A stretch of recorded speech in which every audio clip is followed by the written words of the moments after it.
Welcome back to American Agenda. I'm Heather Childers along with Bob Sellers. Rescue crews are still digging through the rubble of that collapsed condominium building just north of Miami Beach. The operation now stretching into a fifth day as the death toll has now climbed to 10 victims with 151 people still unaccounted for.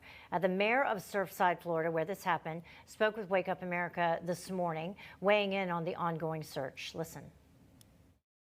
I think what we're going to find is, buildings in America just don't fall down. That's a third world phenomenon, not a first world phenomenon. And, nothing hit this building, evidently hit this building. There was no earthquake. And this is absolutely unacceptable what happened here. So there's something deeply, deeply wrong at this property.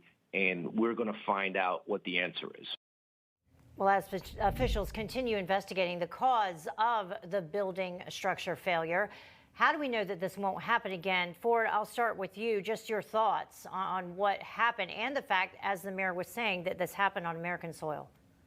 Well, look, I think the entire situation is terrible. My prayers go out to the victims and their families on the other side of the east coast of Florida from me. But there has got to be something hinky here when it comes to permitting, with city and local officials, whether it's Miami-Dade County or Surfside itself. It appears that, to the mayor's point, these buildings don't just fall down. And in the middle of this terrible situation, thinking and looking for for the victims, what shocked me is how the Democrats made a beeline and tried to blame Governor DeSantis, when he wasn't even the governor of the state, for this building falling down. It shows me that the Democrats will use any tragedy to hit a rising Republican, when we should be focusing on the crisis itself. Yeah, everything is not about politics, and the fact that they would try to do that in this particular situation when you haven't even recovered all the bodies, 151 people still missing.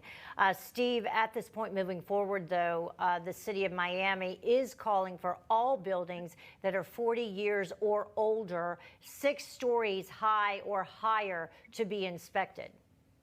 Yeah, I'm glad.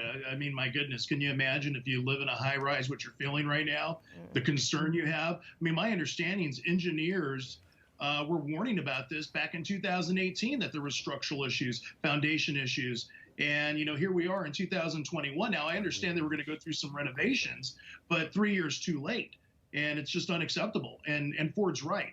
The left always wants to politicize something as opposed to actually focusing on the tragedy and how to make sure something like this doesn't happen again. It's always, how are we going to make this to our benefit, and, of course, make Ron DeSantis the boogeyman. Yeah, when all indications are, Bob, and as we've been reporting, there were problems with this particular building that had been, repeatedly documented over the years, that it was sinking. There were cracks around the pool area, and there were lawsuits that had actually already been filed. Now, of course, more lawsuits coming down the pipe. And I think there were estimates on how much it would cost to fix it in the millions of dollars. And if those are condo owners, if they have to share in that expense, this is all coming out. So it's still, these details need to come out. But what gets everybody is, this doesn't seem unusual, right? A 40-year-old building? How many 40-year-old buildings? Ford can tell you. I don't know how many hundreds there are. There are a ton, and I'll say this, the only time I've seen this actually occur in America, to be totally honest with you, is in Puerto Rico, because of the corruption that goes on with the various building permits. But here in the United States, that's not supposed to happen because of the different codes. So again, I think that's what we need to be focusing on going forward, is everyone's trying to, look for the victims and really help show sympathy for the families. But again, I think this is going to go down to who's been running the permits in that area. And I think when it comes back, we'll be looking across the country on that front. It's unfortunate. That was one of my first thoughts last week when this did happen, because this is not unusual. 40-year-old building, a high-rise. You've got them all over. Ford, are people talking about this in Florida? I mean, you're there. Of course they are. And what's great about what's happening in Florida is it's not just the East Coast